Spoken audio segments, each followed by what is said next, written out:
And it can be avoided with education. So don't leave the brain at home. Don't leave the brain at home. Keep an eye on the water, keep an eye on the food, keep an eye on the washed vegetables, the fruits, all of that. Insects. People just don't give enough credence to insects. Biting mosquitoes. I mean, you'll get them everywhere. You'll get them in all across Europe. We'll get them in Ireland in the summer with the changing weather. Midges are becoming a huge problem. People don't put enough emphasis on actually avoiding being bitten. They're all into, do I need to protect myself against malaria? But you just actually need to protect yourself against mosquitoes. And there's a whole education about knowing how the mosquitoes find you. And if you know how they find you, then you can take action to make sure they don't find you, and also about how to treat bites. And before you go, have your little kit before you go. We're all about educating the traveller to stay healthy, as opposed to terrifying them about diseases. Okay, there are 3 or 4 headline long-haul destinations Irish people go to in huge numbers. Number 1 is Thailand. Number 2 is Australia. Number 3 is South Africa. What are you, when people come into you and are saying, I'm going to those 3 countries, what sort of advice do you give them? So the first thing you're going to say to them is, you need your Hep A and typhoid, and you need your tetanus. And then after that, you're going to say, how long are you staying and what are you doing? Because how long you stay, the longer you stay in a country, the more you are likely to expose to a disease that's there. For the longer term traveller, you're going to add on hepatitis B, which is serum hepatitis. It's transmitted like HIV. It's skin piercing, tattooing, dentistry, unprotected sexual contact. But it's actually on the childhood vaccinations here. So any child travelling under 9 years of age is covered for hepatitis B. But if you're going to Thailand for 2 weeks, probably no Hep B. If you're going to Thailand for 12 weeks, then probably Hep B. Okay. And then the one we would be concerned about the longer you stay, or if you trek remotely, if you're going to climb Kilimanjaro, things like that, is rabies. And rabies is a viral disease. We don't have it in Ireland because we're in Ireland and we protect our borders. But in countries like India, Africa, Thailand in particular, animals can carry rabies. That doesn't mean everybody going to Thailand needs a rabies vaccination, because you can avoid the disease. It's not like food and water. You know where the disease is. You can avoid it. So you can make an informed decision. I'm not going to go near dogs, cats, monkeys, bats, and that'll be where the rabies is. How do people, I mean, obviously a dog bite, which is the famous way of getting it. Yeah. But what wild animals might give you one? Would it come from? Monkeys. Any warm-blooded animal. Monkeys will be big culprits. In Thailand, there's one place, Monkey Island. But in India, if anybody was watching the David Attenborough programs, you will see that the monkeys have adapted to urban living, and they come and they snatch things from your table or they pull your bag, and if you go to pull it back, you could be bitten. Now, I'm not saying that every monkey has rabies, but it's a very serious disease. Is there any way back if you're bitten? If you catch rabies? If you catch rabies, unfortunately, the only outcome is you die. And we did have a death in Ireland a couple of years ago. A girl in her 30s up north died in relation to travel. But the good news is anybody who has got medical attention after a bite and got the vaccine hasn't died. Okay. So being proactive. Now, if you're going to be a long way from medical assistance, it's a good idea to get the vaccine before you go. But if you're bitten, you still need to wash out the wound, wash out the saliva, apply antiseptic, and go see a doctor and get 2 more vaccines. Right. If you haven't vaccinated before you travel, you need to go quickly to a hospital, you need to get ready-made antibodies, and you need to have 5 injections. So this one incident now takes over your whole holiday because it's all revolving around getting to the hospital and then 5 other locations. So being educated, knowing where the rabies is, you can avoid it, or you can choose to vaccinate because you feel that the risk is higher. So it's not an easy answer. If you're going to Thailand, it could be a big variety of. Yeah.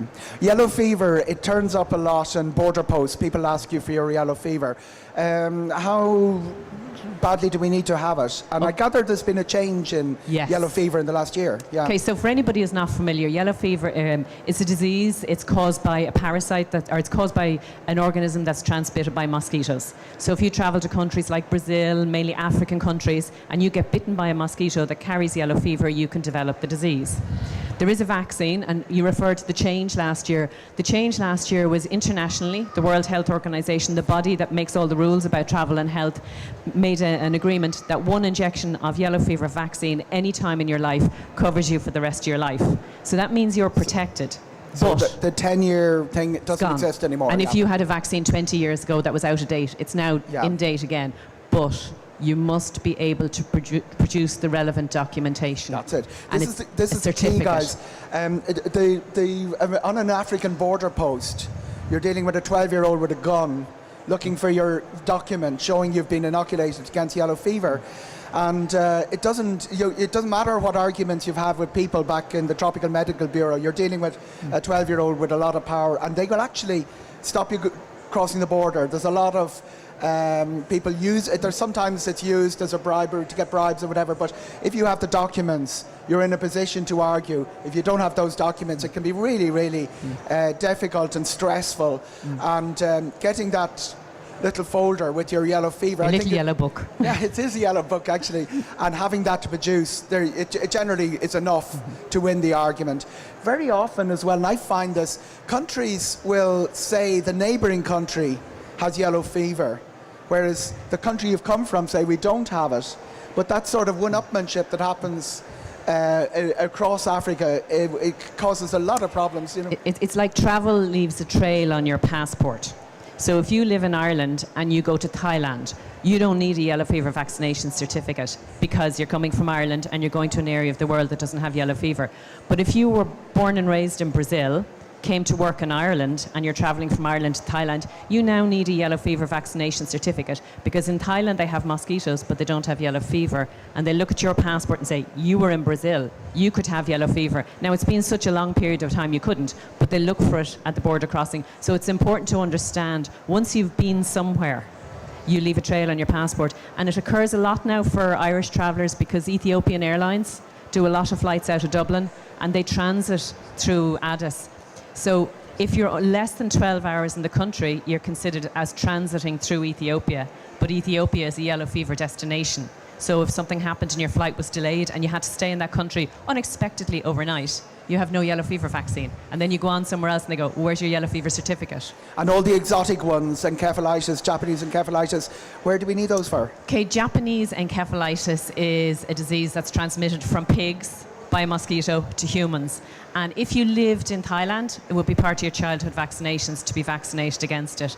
It's very, very, very low risk for Irish travellers, for tourist travellers, and the majority of people we wouldn't recommend the vaccine. But I always have a few in the fridge, because you'll get somebody who comes in who's maybe going to teach English as a foreign language and is going to live and be resident in Vietnam, or maybe he's going to do a charity cycle through paddy fields, and then the length of time they're there and the rural setting puts them at bigger exposure. But the bad news is the vaccine is very expensive, so we try not to use it. And How much does it cost? The vaccine itself is €130, and there's 2 shots before you travel, so it's 260.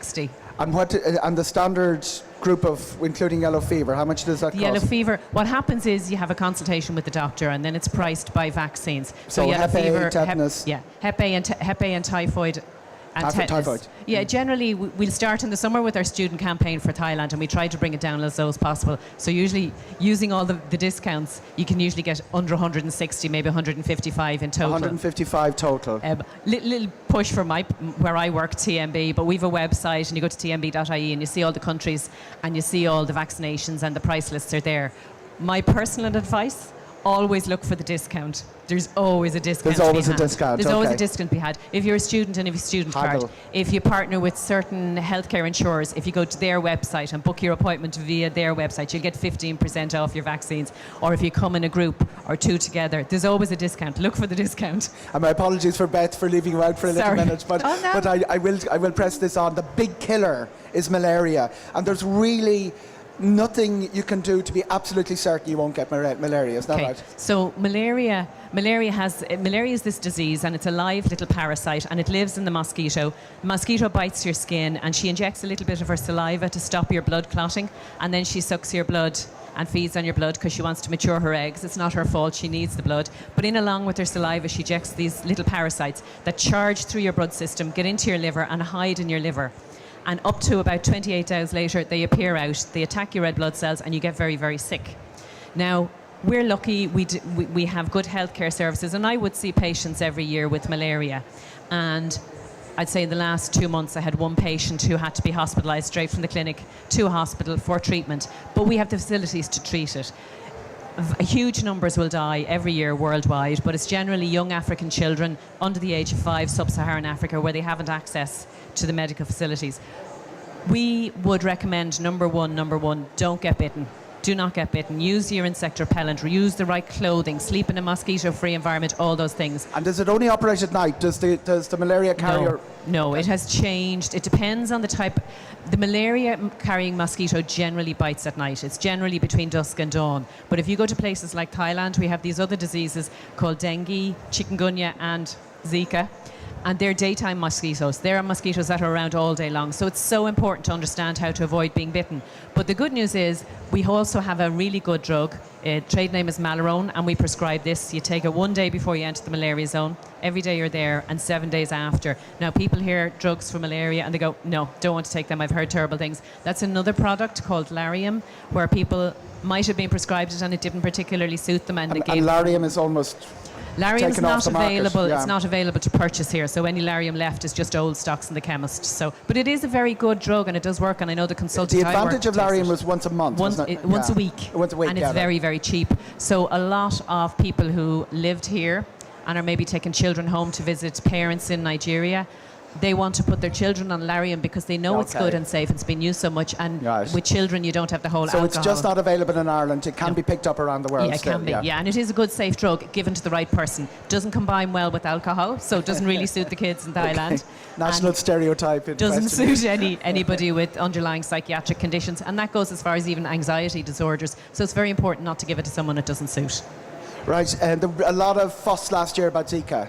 What was your read on the danger, the real risk of Zika?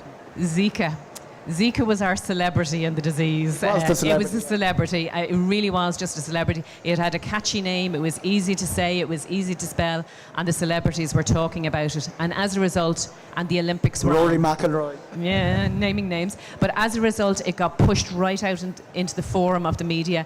And it was wrongly perceived as a huge risk. In Brazil, where all the problem swelled from because these poor little babies have been born with this microcephaly, Zika is endemic. Zika is like the common cold. Everybody gets Zika. So these were pregnant women who had been exposed to Zika through their pregnancy, but they were also exposed to dengue and to chikungunya and to pesticides and different things. So there is not 100%. It's likely that Zika had a role, but it's not 100%. We have done a lot of blood tests for Zika since the Olympics because people are very concerned coming home from holidays. Not one single Zika test, thankfully, has come back positive. So it got a lot of hype undeservedly. It's way down there. It's my perception, correct me if I'm wrong, that dengue that you've talked about is carried by the same mosquito and it's much more prevalent and also has no cure. So does that Zika was the celebrity, but this other thing that's been killing people for 20 or 30 years was almost ignored in the like in perception, dengue is way more serious. Dengue is a very, very serious disease, and you will die of dengue, whereas you won't die of Zika. It would be unlikely that you would die of Zika. You could die, and so much so that there's huge work to make a dengue vaccine. Very, very challenging reasons why it's very difficult, and there's about 4 companies in a race to make a dengue vaccine, whereas nobody is making a Zika. Well, there's not huge. So it was a celebrity. And as a celebrity, it was wrongly pushed out there, and people were frightened by it. My apologies now, Beth, to come back into you. That's fine. It's important information. I have had to have the extra jab because I didn't have all my paperwork with me, so I have sympathy. Oh, excellent. Right, you're exactly the person to comment on it then. When you put in for your ESTA and it comes back that it's not automatically granted. Right. Two things immediately have to go through your head. What do I have to do now? And how long is it going to take? Because people, I know from experience, people apply for the ESTA quite close to take-off date. Yes. They only start thinking about it actually in the next. So what happens when the computer decides you're not getting it online? I know a lot of people register for it right before they fly, but please register before you buy your ticket. So don't wait. There's multiple ways to address it.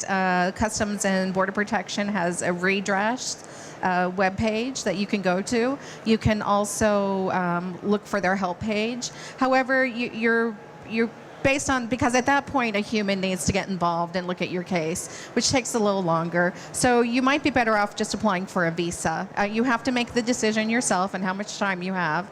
But we rarely have more than a 2 to 5 day wait time for a visa appointment. Okay. However, we do have a way to request an emergency appointment, and I watch that mailbox, and if I see someone who is denied for ESTA, I approve an emergency appointment immediately and get you in as soon as we can. When does the emergency? You say if I'm denied today, I'm likely to get one maybe the end of next week or the week after. Oh, that's doable. That's doable. But I can get an emergency on Monday if I need. I can go for an emergency appointment. Most likely. You still need to, where it takes time is you still need to fill out an application for a visa. It's a drama it's a drama to fill out that application. I don't know if anyone has ever filled it out. You have to pay your fee online, and after you've paid the visa fee, which is $160, you can then book an appointment and request an emergency appointment. When you come in for your visa appointment, we take your fingerprints, and then we start security clearance. So it's not, there's some security clearance in advance and clearance after, so it's not immediate. Like at the moment you appear for your visa interview, I cannot print a visa. I have to wait for your fingerprints to come back. So don't expect a same day necessarily. Sometimes it happens, everything goes quickly, but usually we have, I'd say, 98% of the visas are ready to print the next day. Okay. But there's always exceptions. And is there an extra charge for the emergency? No. No, all right. No. So you can go for the emergency without having to pay it. And we would call it an expedited appointment. Yeah. And when you get to the embassy, there were some questions came up in previous years about the queuing in the embassy. There was no seating facilities. I think it was due to numbers and to moving people more quickly. How is that working out? Because people were saying that it was hot and there were, in the last year, the waiting area has been remodeled to an extent, but we try very hard to keep the waiting time, the whole process, under 30 minutes. How many minutes? 30. 30. That's 30. Very good. But we do go over, say, if there's a difficult case during summer work travel season. There's a lot of people. Avoid the students. Okay, right. Yeah. With the students coming in, we can. That's a good motto for life, actually. Yeah, that's good. But what we do during that season is we'll book everyone who's not a student or in the morning, and we'll have the students start to come in at a certain time. So it's a tourist isn't waiting behind 100 students waiting to go to work for the summer. And if you don't have a passport from a visa waiver country, which a considerable number of nationals in Ireland, we've huge Brazilian, Polish communities. Yes. This process is you have to go to the Dublin embassy, apply, and go through that process as well. Yes, last year we processed passports applicants from more than 120 countries. In Dublin? In Dublin. Wow. Wow. And I'm old enough to remember the 1980s. There was a good body of it was sort of a rite of passage that everybody went to America, and quite a lot of those young kids of the 1980s overstayed their visa because it was very easy to get work, and they weren't very closely tracked and monitored. Right. Now that is likely to show up if you apply nowadays. It will. If you had an overstay in the United States, depending on the length of stay, you could have anywhere from a 3-year ban to a 10-year ban from entering the United States. After that 10-year ban is over, we look at it fresh, look what the purpose of travel is, and you would have to get a visa, but you'll still need a visa for the rest of your life. You need a visa, but it may not necessarily be detrimental to you entering But if the I US. apply now, I overstayed in 1985. Let's make it 1986 because McGuigan fought Cruz in 1986 in Vegas, and Frampton is fighting Cruz this weekend in Vegas. So I overstayed in the 80s. And I now apply, and it shows up, and I get a 5-year ban. Is the 5-year ban from 1985, or is the 5-year ban start now? No, it's from 1985. Yeah, okay, that's fine. Yeah, that's great. I was able to go to the USA 94 World Cup then. That's exactly. Good. Yeah, and I should say it's from the time you left the country. It's from the time you left the country. Yes. So okay. So I'll tell you, it's relevant really because people are scared. They actually back off the application process, and I know of cases where a family of 4, the wife and the children have gone because the husband says no, I'm not, or he goes for the ESTA and is turned down, and he says no, I'm not going to raise this. But yeah, your experience is that if there's a genuine case of someone having overstayed and is now living here, it's not going to affect them. They will be granted a visa in most cases. It's hard to say. We look at it case by case. Yeah. And But what proportionally, yes, it's more what their likely. situation is today, and what their purpose of travel is today, and then proceed accordingly. Great. And anybody from the audience? We've got a question here in the second row. Have we a microphone? We do. We have 3 questions coming in here now. Great. Sorry, we have to. Yeah, all good. You're good to go. The visa waiver program allows you to stay for a maximum of 3 months, You can stay for 90 days. 90 days. Does the same thing apply for the visitor visa that you're referring to? No, And a if- visa is valid for 6 months. Okay. You can enter for 6 months generally. I will add a caveat. It is always the decision of the Customs and Border Protection officer to determine what your length of stay is. It's generally 6 months. Okay, you've got a 4-month stay. You should get a visa. You get a visa. Yes. But there's nobody's going to say you can only stay for 3 months with the visa. When you say it's at the determination of the... They determine at the border how Okay. long your stay is. The general rule of thumb, or the process Right. is, I So should they're say. doing it case by case as well. Well, Yeah. it's 6 months. Right. Short of something coming to their attention at the border, they might change it, but it's 6 months. Right, okay. Yes, if they trust you, yeah. Thank you. I have used the visa waiver program a few times, and it's very good. But now there are additional questions. Yes. Previously, what I used to do, I'd get the visa waiver first, Yes. and it was always granted automatically. And then I'd select a time that was suitable for me and watch out for good value for a hotel and that, and then book the hotel, and then book the ticket and travel.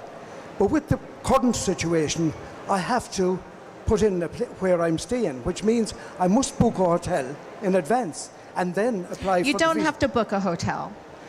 You don't have to. Frankly, you do not have to know exactly when you're traveling. You can do it in advance. You can say unplanned. I don't know. You could say I'm going to New York if that's where you intend to go. But you do not have to have a plane ticket booked, or you do not have to have a hotel booked. No, well, you don't have to do the plane ticket, but I think I understood from the... It looks for the information, though. It looks for where you're If staying. you know where you're going, I've already seen people. You do not have to have a hotel booked. You can say undetermined. Does Okay. it give you that option for undetermined?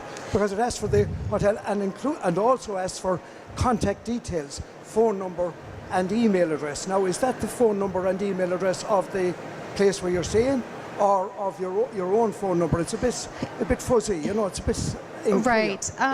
It does look for contact, yeah. Yes. Contact details. Well, as well. if you have a contact and you know, you can enter one. If you don't have a contact, But what contact are they looking for? Is it the contact number of the hotel, or of my own? Oh, no, it's your own. I would have to see the specific question and how it's worded, because Yeah. I'm sure they ask for your email address somewhere on that form. Yeah. But if you do not have a contact in the U.S., you could say you don't have one. But which question is it asking for? That's what I'm wondering. And it also asks about employment. The Now, what? employment. If someone is retired, is that okay? You say retired. Yeah. Does it give you that option of saying that? See, because I didn't go through the whole lot because there was very bad Wi-Fi when I was doing this. But you brought it with you? I have I'm happy to look at it. We'll have a look at that At the end. Afterwards. We will get your question answered. That's our... I'll go through it with you after the panel. Yeah. Okay? We'll go I'd be through it happy because to. it is valid. And you can come in now, Yes, sir. and we'll come back to you. I actually had the same question, would you believe? But does it help the process if you do have an address that you're Sure. actually going to? Does it speed the definitely. process up? I don't. Does it speed the process up or slow it down? I don't know for certain, but I'm going to say probably not, because it depends case by case. But because the approval comes back very shortly, I mean within a matter of minutes, unless there's an issue. So I don't know how great of a difference it is. Okay. Because I know I checked yesterday, I confirmed, I went to the ESTA website, and it did say that you don't necessarily have to have plans to travel, that you can do in advance. While it is administered by Customs and Border Patrol, Border Protection. It's Border Protection. I am familiar with the program. And we have a third row here. Does one need ESTA as a transit passenger? For example, if I did a transatlantic cruise and ended up in Miami and wanted to fly directly home. ESTA is generally administered at airports. So if you're not going through an airport to enter the United States, you may wish to get a visa. So if you're cruising, I would check with the cruise line. But usually, most people come in and get a visa for cruise travel. But you are, and this is important, if you're transiting through Atlanta on your way to Mexico, you will need your ESTA, even to land in Yes, Atlanta. if you're entering the U.S., yes. And does it apply to land borders, Beth? People coming down from Canada? Not necessarily for land borders, no. Because ESTA's was originally designed to be used at airports. So I know they're looking to implement it at land borders, specific land borders, but there's so many land borders that you may want to look at a case-by-case basis to determine where you'll be entering. So coming down from Toronto, what do they look for at the border from an Irish passport? I understand that there's a form you fill out and a fee you pay when coming through on a land border, but it's not ESTA. Yeah, and it's like the old I-95 we filled out. No, I want to say it's an I-407, but Yeah, it's okay, I'm not sure of the number. But I believe yeah, there's a small fee yeah. and a form you fill out when you're coming across a land Yeah, border. that would make sense. But it's different than ESTA. And this is it's not Beth's responsibility, but Canada have since October brought in their ETA, and it's $5, and I think it's valid for 4 years or 5 years. It's cheap. It's cheaper than America, and it's valid for longer. But very important, you will actually need this to transit through Canada, because a lot of people use that Air Canada Toronto service to go to the United States. So they will have done their ESTA, got all of that ready, and arrive at the airport. And the airport is where the action happens, because they won't let you on the flight without the paperwork and without it completed. So you will need a Canadian equivalent of ESTA, the ETA, to transit through Canada, and have done so for the last 3 months. Really important that people remember that and stay on top of that. And I think I just said the wrong form number, but there's a Don't lot worry, of Beth. form numbers. But at the border, they'll be prepared to give you the proper one. No, it's really. I use the I-95 because that would be familiar to a lot of people. They'll have remembered doing that in Dublin Airport in the days before ESTA. Any more questions from the audience? Have we anything for Siobhan and her considerable portfolio of diseases here? The inoculations are important. I've had Exotic my diseases, share. exotic diseases. I just wanted to go back to my previous question. Is the visitor visa the same thing as a B1, B2 visa? Is what? The visitor visa? Yes, that is a visitor visa. Is that the B1, B2, B1 portion of it is business, B2 is tourism. We put them together and give people B1, B2, Okay. unless there's a reason not to. And is it a difficult process to get approved for that? No. No. No. Fill out your visa application to the best of your ability. Please don't leave anything out. And answer everything honestly. There's a visa fee of $160. Book your appointment, bring in a passport photo, and we'd be happy to interview you. You do have to come to Dublin. There is sorry, if you're finished, I'll throw in something here, because a lot of people are applying for the ESTA now on touch screens rather than keyboards. At the airport? On their iPads and such? On their iPads. It has been done from the airport. I know people have arrived at the desk and not had the ESTA and gone and applied and actually been granted it in that very short period of time. Usually people, for a transatlantic flight, are there a couple of hours in advance. But one of the things that has happened is there's a set of questions with things like, I think there's one saying, do you intend committing an act of terrorism in the United States? Right? Some people touch yes. And I often wondered who actually says yes. People do. I actually say, I'm going to commit an act of, but I met someone at one of the show last year, and she was so nervous doing it, she actually pressed yes. Yes. And the thing saved. and suddenly she got it, for some obscure reason, denied.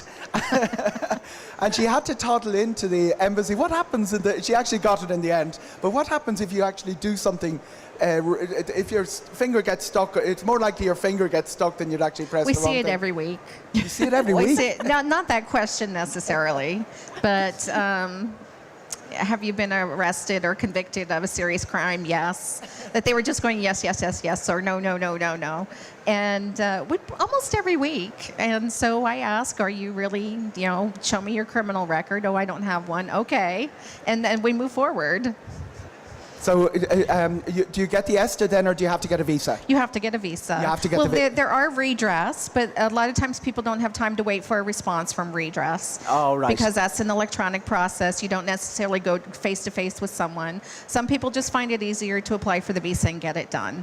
Right. So redress is there, but it's... Redress is there, but it could be quick. It depends on the workload that week, and I'm not sure what they see at that end. From listening to you, the visa could be a great option for people because people forget it was 2 years. They do. It's if it's coming around every 2 years, rather than apply 5 times and have renewed passports and everything, the visa would. Because my understanding is your visa and an old passport will be valid. It's still valid. Accompanied by a new passport. Still valid. You would then just travel with an old passport and a new passport. Can I add something else? Of course, yes. This is your show as well. Yeah. There are a number of people who have dual nationality. Quite a few Irish who are also American citizens. You cannot enter, if you are an American citizen and an Irish citizen, you cannot enter the U.S. on your Irish passport. We see this on a regular basis. Okay. So what I tell people, if you hold American citizenship or are entitled to American citizenship, and there's someone in the United States that you would wish to get to should they have an emergency. If you have a dear friend or family member and they were in trouble or sick or hurt, would you want to get there? Make sure you maintain a valid U.S. passport. You'll just be glad you have it in your back pocket when you need it. Okay? Poor Siobhan is feeling left out here. Is there anybody anybody who's got an exotic disease in the Gran? How do you determine, Siobhan, where is safe of malaria and where isn't? I've come across this situation where Kruger National Park has a line through the middle of it, and one is malaria and one is not. But how do the mosquitoes know where the malaria zone ends, or how does that? Who decides where malaria stops? It is a difficult one, and like when you have maps like that, there is no red line, and the mosquito doesn't know. We would get our information from places like the Centre for Disease Control in Atlanta, Georgia, in the States, and from the WHO, the World Health Organization, and they put the information together, and it's gathered by people reporting malaria in the area, and then a decision is made with the best information. So if you were going to India 2 years ago, we would have been giving you a prescription to take antimalarials. If you're going now, we're saying that the incidence is so low that unless you're going to a few certain areas, you don't need to take antimalarials going to India, which would be a new thing. So we take all our information from people like Centre for Disease and WHO. We don't just make it up or draw the maps. And it works out that it's a couple of years since the last case that countries go off the watch list, isn't it? Yeah, it's monitored. So you see occasionally alerts that somewhere has come off the watch list for a particular disease, not necessarily malaria. Same happens with polio. Polio's nearly gone, but there's a few little pockets. There is still polio out there? There is very, very, very small amounts. We never quite got to eradication, but we're very, very, very close. We all got polio as a child. We all got the little sugar lumps. What do we need polio travelling? Generally speaking, the tetanus just comes in a combination of tetanus, diphtheria, polio. So the fact whether you need it or not, you're going to get it in a right, okay. Yeah, That's you're going to get it 3 there. in 1, yeah. But if you're going doing volunteer work in Africa and places like that, then it would be a good idea to boost your polio. What I'm picking up from you is what you're doing and length of stay is really central to what you're going to need. Yes. So if you're in a 5-star hotel and versus out in the villages building a well, it's going to be a different set of requirements. There is a misperception that, well, I'm staying in a 5-star hotel, so I won't be exposed to anything. The mosquitoes won't find me here, right? Well, they're not good flyers. They won't be above the 4th floor, but the 5-star hotel is only as good as the staff toilet. I mean, that's where the staff go. That's where they wash their hands. So it might be 5-star for you. But you have to take that into mind. And if you watch films like Slumdog Millionaire, you'll see the picture where the lads fish the bottle out of the bin, fill it from the tap water, dot a super glue and put the lid back on again. Okay. So you can't assume. You have to take your own personal precautions. And when you go to the buffet, the food that's hot and freshly cooked, not the stuff that's been on display, not the stuff that's on the top where a fly might have landed or somebody else has touched. So even though it's a 5-star hotel, people get food poisoning in 5-star hotels. Okay. Anybody last questions before we move on? And we will revisit your case to get to work out what the. So, is there anybody else with a question before our two amazing guests? And we've had tons of information, cascades of information coming. Great takeaways from it as well. The 5-star hotel is only as good as the staff toilet, and that I'm astonished that every week you see people that have putting down. Information about criminal records they don't have in the American Embassy. It's been a great discussion. I hope you've enjoyed it as much as I have. Thank you very, very much to Beth and Siobhan, and thank you for being a great audience. Thank you very much, guys. Thank you. That was terrific, Siobhan. Well done. That was great. That was lively. Thanks very much. Sorry.